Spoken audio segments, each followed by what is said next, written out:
Here's your countdown, motherfucker! 3, 2, 1. Welcome back, everybody, to the Vlad and Yazi podcast, where we like to discuss wild, crazy, improvised ideas, and we like to shoot the shit. Welcome. Welcome. I'm already shit-faced. Thank you for joining us. Yes, this is a safe space, everybody. So, crack a beer, smoke a joint, be sober, do some yoga, meditate, vibrate your vocal cords, whatever you gotta do. You know? We're super wild today. I fucking love it. Bro, we're so drunk. Look at the peaks on the mic thing. Oh my god. Those are not the only peaks, bro. We watched a comedy event today. We went out in public and bro, you know what my favorite part about like the whole comedy event, it wasn't even just the comedy. Like my favorite part was just being out in public, crowd watching everything happening, just the waiters fucking up. Like, dude, right at the start of the show, like that so much. They were trying to set up that one other table right at the start of the show, and the dude looks at the table and he's like, "I thought I could make this table smaller." Do you remember that? I do remember that, and it was literally a single table. I don't understand what he meant. Yeah. Like, what are you gonna do? Bring out a hacksaw and like start going at it? Like it was literally like one table. Like, yeah, how are you gonna make it smaller? Like, I thought I was gonna make this table smaller. There's two people sitting at it. It was like one long like bar to like kind of thing. Like, I felt like the workers there were all still high and they like still didn't believe they're back at work. You're like, is this a dream? Like, we're actually doing this? Like, fuck, like, I'm still fucked. Yeah, those definitely what was going on. They definitely have, well, you know what, shout out to the bar, like, it's good, I don't care, good service, good food, I had no problem, you know? I mean, they technically filled all the seats that were available, like, so, like, they did their job. I mean, it was 10 seats, but... Yeah. I mean, we had an okay waiter, could have been better, but... So, I guess, shout out to Rusty Nail Productions. Great comedy show. Shout out to a dude named Jacob. Shout out to a dude named Andrew. And a dude named Che Durena. So I guess Che Durena was actually the reason we went to see that. I have no idea who this guy was. One of my buddies, shout out Cody Lewis, sent me Che Durena's Instagram profile, and I clicked on it. I had no idea why Cody sent it to me. Like, usually people send you a meme. Explain yourself, Cody. Yeah, explain yourself, Cody. When you hear this, I want to know why'd you send it to me? And so, yeah, because now it involved me. Like, you send it to him, he booked the comedy show for 2 tickets. I'm like, oh shit, nice, we're going to a comedy. Right on. Yeah, I looked at his profile. The first post that I saw was comedy show in Kitchener. I booked tickets to that, and yeah, we went. It was like a week later. It was great. It was fantastic. It was a good show. Yeah, it was a good show. Good job, guys. Shout out. Like, whoa. Those guys apparently do it every Friday and Saturday. Yeah, I guess a crazy Canuck. Not those particular comics do it. They might do it as well every Friday and Saturday, but not in that location. It's a different comics. Oh, you gotta go, like, travel. Yeah, it's different comics every like Friday night and Saturday night. In different places. Yeah, Rusty Nail Production must have just like a fucking Rolodex of comedians. We should get on that Rolodex. You should see. I'd be down. It would show up one time, but at the same time, like I know you liked the guy that was hosting it, the actual guy behind Rusty Nail Production. It's not that I liked him. I just saw the years in him. Like, I saw what he was doing. He was conducting the show. He wasn't there being this about me. It's about me making sure the audience has a pleasant experience right now. And there was at one point where there was should explain to the audience that there was at one point a table that was not very disruptive, but being quite disruptive. It was a small bar, so there wasn't a lot of people, so it was very personal. It's like they're having a loud conversation. It's not in the theater where the heckler is in a dim light and you don't know who's talking. No, you literally see the table. They're like over there having fucking potato fries or whatever the fuck they have. No, they had so much food. Fuck, man. Their whole table was just, it was two of them. The point is that they were being disruptive, and The first comic went on. He did his show. They been disrupted, but he played it off well. Like to Vlad was saying, to his credit, he played it off well. He made us laugh, even though they're a table that made it difficult for him to do his job. But when the conductor came in, I call him the conductor because I don't know, fuck, it's a show, it's a train. He's fucking running the show. He's a production company. Yeah, sure, you can call him that. He's the conductor. He came to well, he's called. Host. He's a host, I guess, right? Host, yeah, he's a host. He's a host. So he came to. Oh God. That hit me, bro. So he came in to introduce a second comic, and while he was doing that, out of nowhere, just in the beginning, actually, he just went and screamed at the table. No. What he screamed is like, "Shut the fuck up!" Yeah. No, he like went up like as soon as the first comedian was done, he like grabbed the mic like, "Shut up!" Like. Not to ours, like the audience, but like specifically to that table of those two, the dude and the guy, and the dude and the girl. The dude and the guy. Oh, fucking that! She was talking like a guy, bro. We're being inclusive, bro. LGBTQ. Who knows what she identifies as? But. Yeah, sure. Okay, cool. Yeah. Yeah, she. Like, I like that. I like that. I like it when you said that. Then. Let's just use they then. They. I like. If we're gonna be inclusive, we just. That's what we use. We'll do they. I like the way he told they to shut the fuck up. You know what? Like, okay. Like, whatever our opinion, like, if you liked him, I didn't like him, but, like, this is the way, like, I thought of the perfect analogy of how I looked at him. So, all the comedians were, like, younger comedians, or like, our age, or, like, probably, like, I don't know what their exact ages, but they all, like, seemed like they're, like a few years under 30, like, kind of, like, late 20s and stuff, but, like, the host, like, he looks like he's maybe, like, looking good for, like, 55, maybe looking bad for 45, like, I don't know, like, somewhere between that kind of, like, degree. But I saw him as, like, this little, like, comedy pimp just slinging this young comedy dick. Like, yeah. You know what? When you said that to me, he's like, yo, he looks like one of those sleazy guys, like, the big comics warned us about. And that kind of was a bit of an eye-opener because at first I saw what he was doing because he was running the show smoothly. He's trying to make sure the audience has a pleasant time. Yeah. But then I looked at it, I'm like, yeah, I could see that in him, but at the same time, we don't know how he interacts with them. We don't know his jokes were just terrible. Like, I did not. He held me. He captivated me like as an audience for like 2 minutes at the start of the show. Yeah. But then like he lost me well before he actually introduced the first comedian. He lost me as soon as once the shut up ended. After the first comedian, he lost me. Like, I didn't listen to a single, like, one of his jokes. They're all fucking gay. Like, I don't know what the fuck you listen to them. Sorry, LGBTQ community. Well, he was an okay one, but it was a joke that was done many times where he slept on, like, a condom. Yeah. In the middle of downtown. Yeah. That was okay. Yeah, that was...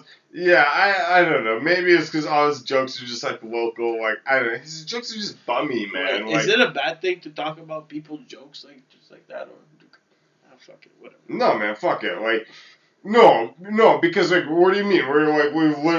We saw, in reality, we saw 4 comedians. 3 of them we thought were really good. For who they are and what they are and for, like, the situation. Like, I mean, you're presenting in an audience in front of 10 people. But that's the thing. Laugh for jokes for all 3 comedians. I didn't really laugh for this fucking host. Yeah. I think that's fair to judge. You know, like I'm on your side, but, like, just to give that guy some bail. Fuck him.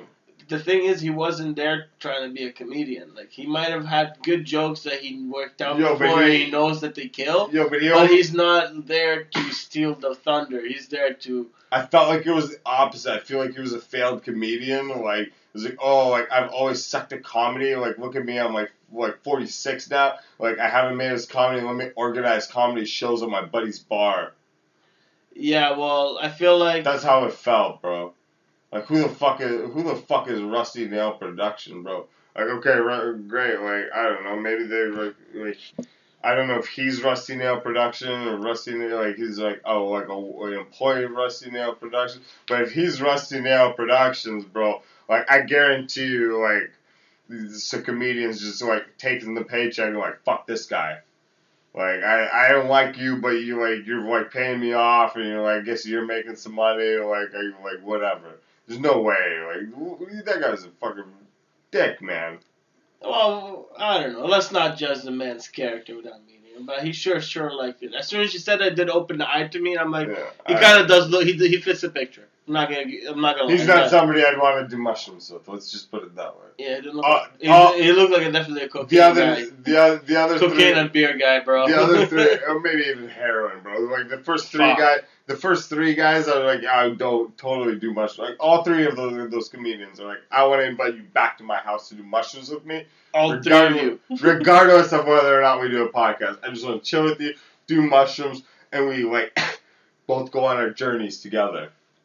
Like, so we seem like fun. That'd like, be fun. You're funny, dude. Like, that's it. Like, but that guy, the fucking host, fuck that guy. You ain't. I don't want to do no mushrooms with you. My mushrooms, motherfucker.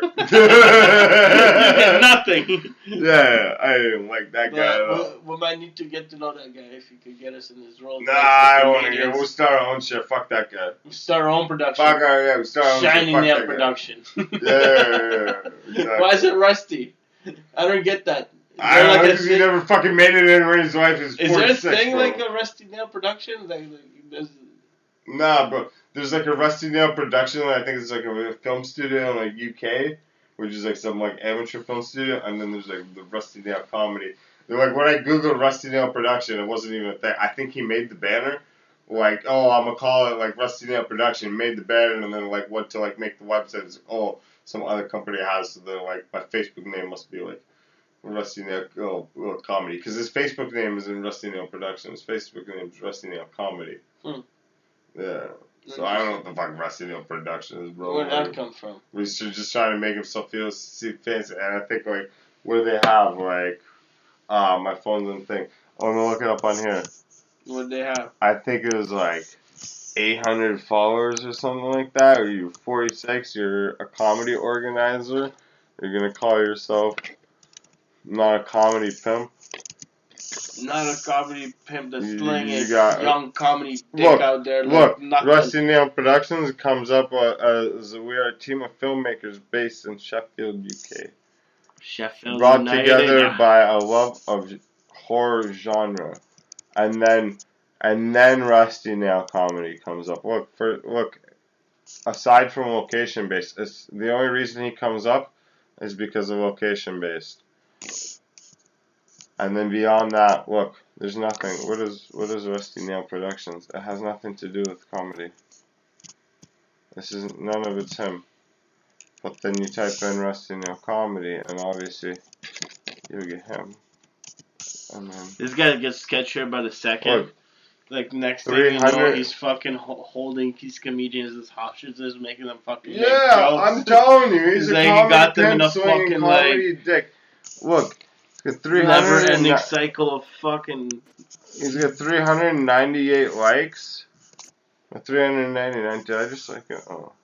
399 likes. 428 followers. Like how old is fuck? Look, what are you? 3 shares on his fucking post. I'm a comedy organizer. My posts are getting 1 comment, 3 shares. Look, his 1 comment is himself. No way. Yeah, both shows are sold out this Saturday. There's 10 fucking people. He said it himself. There's 10 fucking people. And now it's not sold out because the entire government just changed it to 30 people. You see your comments are relevant anymore. Yeah, I'm still going to probably maybe go see your show, but like, because I want to support the comics and all that. But yo, they didn't even charge us for the tickets. That's how shitty this production guy was. We somehow like... It was supposed to be on our tab. We didn't even get charged for them. Yeah, I don't. And that was the same dude that walked by that was like, "Oh, are your tickets gonna be like at the door, or like are you gonna like put it on your tab?"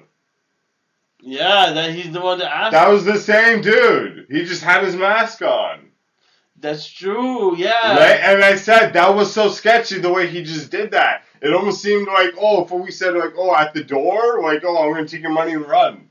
Mm-hmm. See you the fuck later. Like, yeah, that dude is fucking weird, man. Yeah, comedians are great. They're hosts. So like, who the fuck is this guy?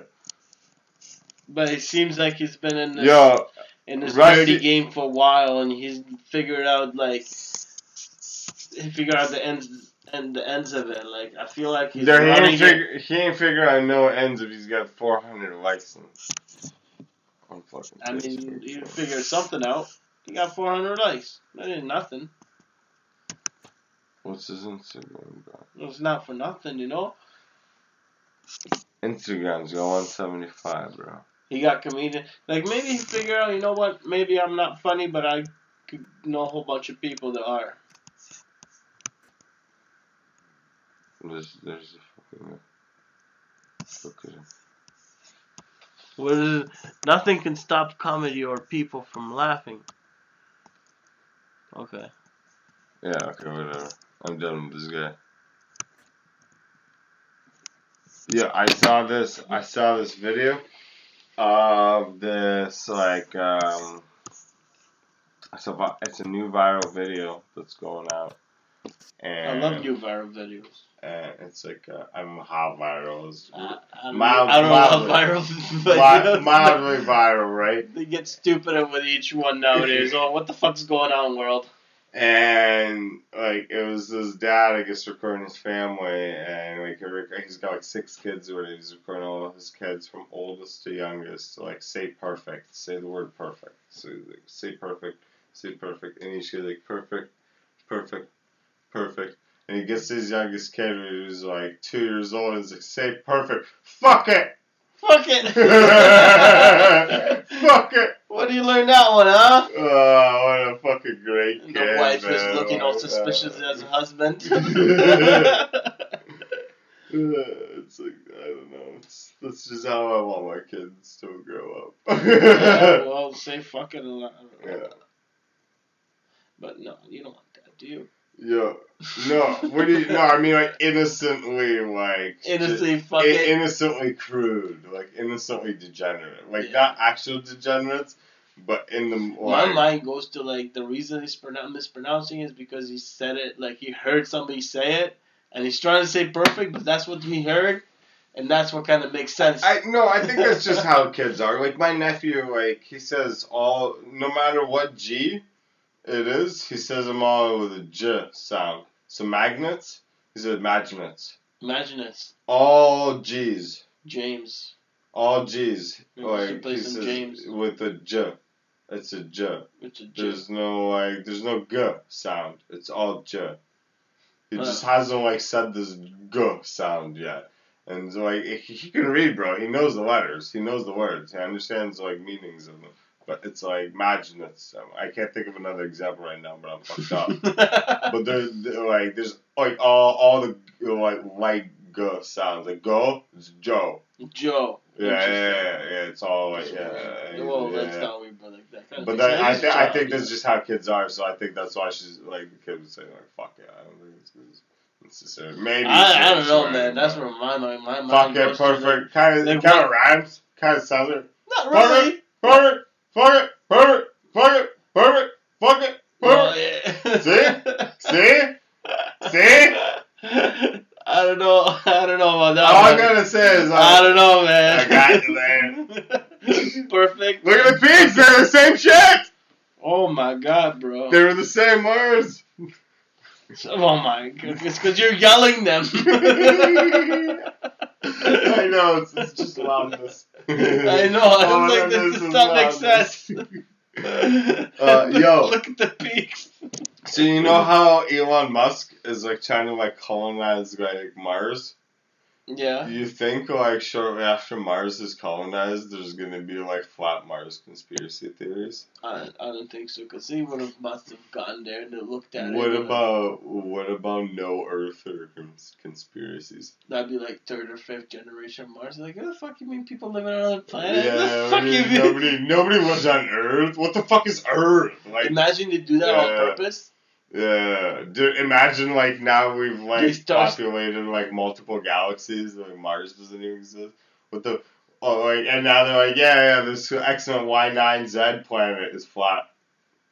This is stupid, people. Like, we can go to fucking Mars. And can you? That's why we're here. Like we first came here, and then they just didn't tell us that we came from another planet, and then I don't know, fucking information just died.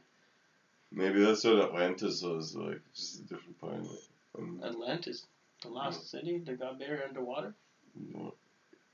Yeah, well, like, it was an ancient civilization before us. Yeah. Yeah, I guess it was a city, but like there's also like other like theories that there were like more than that. There was like a whole civilization. Yeah. And then they got buried like underwater, yeah, and then like us. That's interesting. Right, and they had different technologies, like crazy technologies, like way advanced than like flying shit and stuff. Yeah, but where did all these theories come from, man? Like, because they were just hypothesized. Where does science fiction authors come up with their shit? From fucking author's asshole. They're creative and shit out some stuff on the plate and we fucking eat it. You make up a pretty good story and then you make it pretty believable and then you like Interstellar, bro. That shit was that movie fucks me up still to this day, man. To this day, we need to watch that one. By the way, on Shrooms, man, that one's. I've seen it, but what's Interstellar about? Basically, the movie starts off with this astrophysicist, astronaut, whatever the fuck, like experiencing phenomena in his room. Is that the Matt Damon movie? No, it's with Matthew McConaughey, whatever McConaughey. And he goes in space with a bunch of people. Comes back. Like travels like so far to like Pluto or whatever. Time and space and shit. Yeah. And he comes back and he comes back the same age, but his daughter's like now he's like fucking old as fuck, like a grandma. Yeah, that one was confusing. It's good to rewatch. That's a good one. Yeah, we should rewatch that. I agree. It was like dissected because there's a lot of good themes behind it. Yeah. But anyways, enough of these movies. Have you heard of this fucking statue in Switzerland? Bern, Switzerland? It's a statue of this old man that kind of looks like an org that's eating babies. Naked babies. Devouring naked babies, as a matter of fact. And not only that, he has a sack that is full of more babies. What do you mean the statues in like Bern, like Switzerland that nobody? So it's like in the middle of downtown? Is in like somewhere? It's in the city of Bern, Switzerland. I'm not exactly sure where it is, but it's out there. I suppose it's in an area where there's a lot of markets and stuff. Ogre eating babies. It's an ogre that kind of looks like an old man, and nobody really knows. And it's eating babies. Naked babies. Naked babies. And he has a sack on his hip with more naked babies. And nobody could explain why that statue is there, what's going on. There's some hypotheses about it. Like people say, oh, it's like the Krampus, the folk tale from Alpines, like that comes every Christmas to eat the babies. And then there's like another one where it's like ancient Greek god Saturn or whatever that had 8 whatever sons and ate one of them and had 7 or something. It's weird. People have these different theories about it, but nobody could precisely say why it's there. They could say who built it, but they don't have no explanation for it. It's fucked up. Yeah, you want to check it out? Yeah, show me. We're going to show you in the video. Hopefully, we don't have no video production, maybe. Well, we'll see. Yo, we got the best video production. Best. Just low key. This is how it looks like. Oh, shit.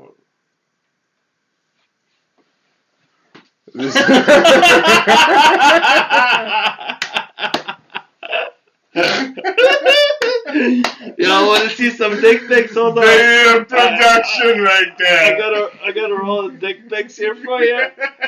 If we're gonna do this, look at these guys, bro. Not a camera in sight is what the caption says. Look at them having good old-fashioned fun. Okay, that's enough of that. We'll do that periodically. We are too cheap for our video production. Our video production is too expensive for how much y'all are paying us, which is nothing. Bastards. Give us something. Buy us a coffee or something. We have officially lost Egor because he's too expensive. We can't pay him. We can't pay Egor. Egor needs money. We need money. We owe Egor money. We don't pay Egor money. Egor's in England. Man. Win-win for us. Win-win for us. I got pounds for you, but not those guys. Thanks, Egor. Thanks for your help. What else we got for y'all today? We got more fuckery and bullshit and more asshole jokes. I got a story. Tell me a story. I got a story about a dude named Vincent Kosuga. Kosuga. Vincent Kosuga. Vincent Kosuga. I should probably say the name of the statue, but it's really long and fucked up. I just remembered. We're past that. Fuck your statue at this point. We're on. That's why as soon as you're saying the name, I'm like, wow. Yeah, saying names of stuff is smart. Yeah, we showed the picture. Picture's good. Good. Yeah, okay. So this dude Vincent, he was an onion farmer, like at the start of the 1900s, right? And like you're looking at me like, Vlad, why are you telling me this? What are you talking about? This onion? I like onions. So this dude, right, he basically manipulated the onion futures market. So you know how, on the stock market, you can invest in futures of things, like how well things are gonna do. It's similar to how shorting a stock, we all just learned what shorting a stock is with GameStop. So futures are the complete opposite. You project that things are gonna do well. Okay. So for example, in the simplest forms, to say you think onions are gonna do well in the future. So you think right now onions are at a cheap price. Later on, they will be in higher demand. They will cost more money. So you buy a whole bunch of onions now. Makes sense, yeah. And you sell them later while they're still good. So this Vincent Kosuga dude, he basically manipulated the onion market. The onion market. This sounds minuscule, but this is how crazy this is. Because of this dude, there's the Onion Futures Act. It's a law in the States. And it's the only thing that you're not allowed to sell futures of. Onions. Yeah, so you can't sell futures of onions. You can sell futures of anything else, any other commodity, but you can't sell onions. You can't So what does the guy do? Explain it to me. Break it down. Okay, so basically in the 1950s, he was an onion farmer, and his main customer was Campbell's Soup. Okay. And so, Campbell's Soup, started, because, they started increasing the, canned production, they, figured out how to, make better preserves, right? Now, instead of going from, short-term, soups, they're going to, longer and longer to, store, they can actually store a soup for longer term. And, somehow this process involves more and more onions. Okay. And because, Campbell's Soup is growing, they're selling more and more onions and go in demand. There's onions are kind of picking up, right? But he's not being successful as an onion farmer. His onion farm's shit. They're not buying his onions. They're not buying his onions. Well, they're buying his onions, but his onions weren't enough. Okay. It wasn't making him enough money. So basically, getting greedy. Yeah. So then he basically realized that on the Chicago Exchange, the 20% of all the trades that were happening were onion futures. So he was a lot of people are gambling on which way the price of onion is gonna go because they're realizing onion's gonna be a big commodity. And he's the farmer, and he got farmer friends. Yeah, so he went to all his farmer friends, and he went to basically everyone in that whole region, more thousands of miles around. Not the whole states, but the whole whatever Midwest, that middle section or whatever, right at the top, mid north or whatever. And he bought 30 million pounds of onions. 30 million pounds of onions. 30 million. He bought all the onions from everybody, and then temporarily, onions shot up in price. So he made money on that. Plus, now he's the only one left with onions. because he bought all the onions. He had like 90% of all the onions like available. He bought them all. So like now like he's like forcing people to buy onions off him. And then like all of a sudden people are like, oh, we're gonna go back to the growers. We're gonna start buying them off the farmers again. And he's like, no, I'm gonna flood the like entire like I got 30 million pounds of onions. I'm gonna flood the entire market. And like onions are gonna be worthless because there's gonna be so many onions on the market. So like if you don't buy your onions off me, like you're like everybody's onions are gonna be worthless. And they're like, well, we can't have our onions worthless. Yeah. Right? And then so basically like he bribed like weathermen to like predict that there was going to be like a drought and like at the same time temperatures would like drop below frost for like an extended period of time. So essentially completely devastate like any potential crop, right? That's 1950s, you said? Yeah, 1955. 1955 yeah, to because 1956. back then you listen to the weatherman. You want to know the weather. You don't look at your phone. You fucking look at your TV. Yeah, exactly. Listen to the fucking radio or the fuck. So like onion prices like shot up because like everybody thought like there's like these farmers weren't going to be able to grow their onions. So and they're like at the same time we can't buy from the from the onion farmers because like then the market would get flooded. We have to stay with this one source from this Vincent Kosuga guy, right? And so basically he ended up then shorting. So he's been making all this money off selling the onions. Then he shorted the onion market. Really? And then he just dubbed because the onions were going bad.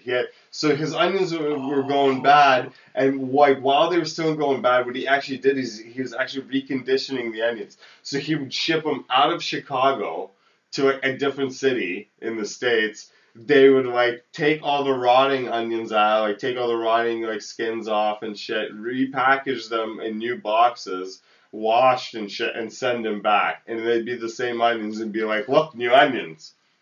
Wow. Right? And then once he couldn't like keep maintaining that, he knew they were all gonna go bad within like a month or two. He shorted the onion stock and then he dumped it, and the price of onions went. So in July of 1955, a 50-pound bag of onions was $2.75.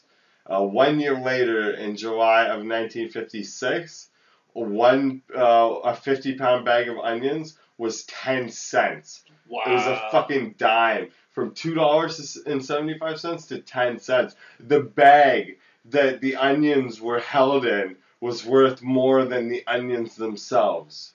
Jesus. Yeah. So, like, he made us so much money. He made money on the futures. He made money on selling the onions. And then shorting them after. Holy, that's genius. Yeah, and so they created, like, the Onion, like, Futures Act.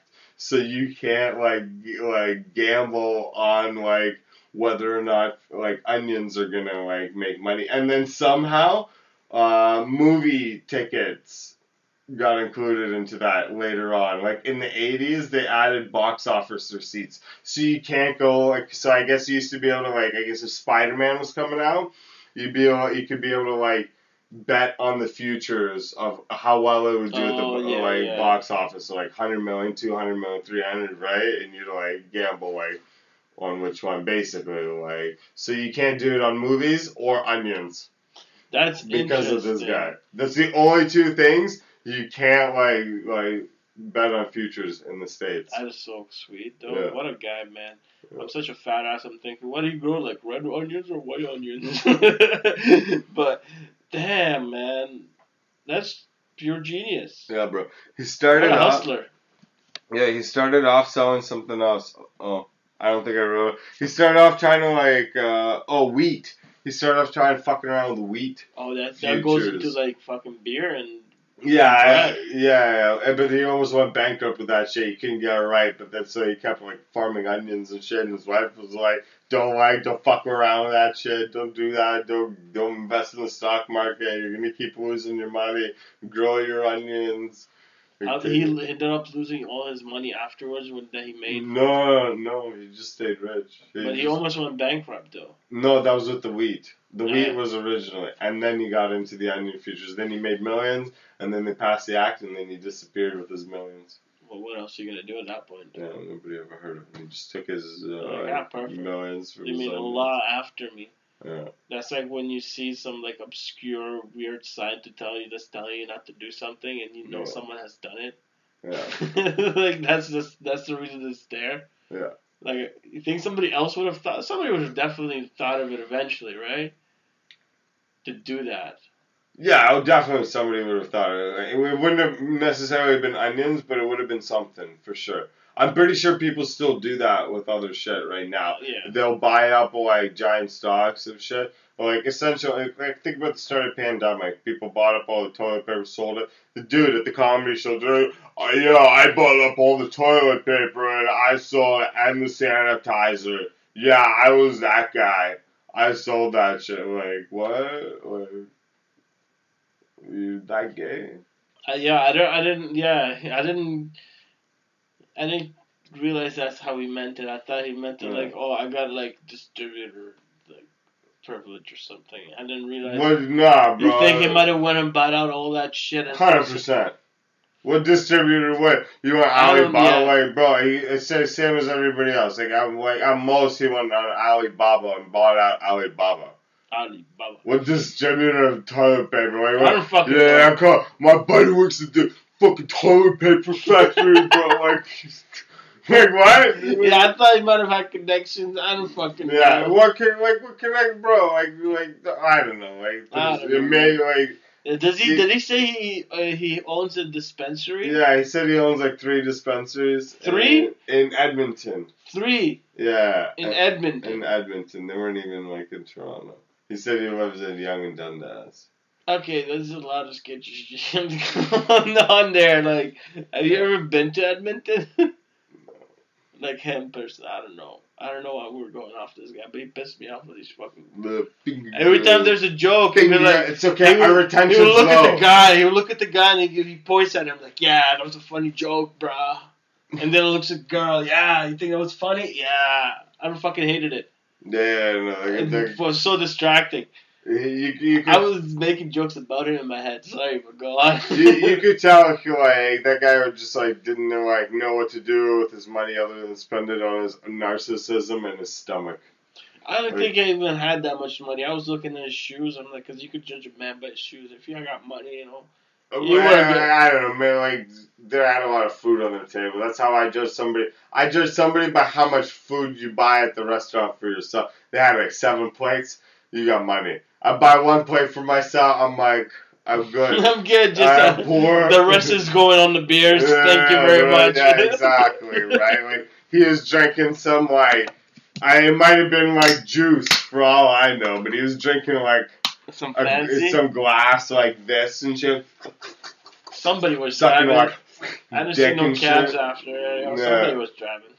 Yeah, I didn't see them leave. His girlfriend was trying to suck one of the comedians' dicks after. That. Yeah. So they're like, sorry, I didn't mean to be so rude.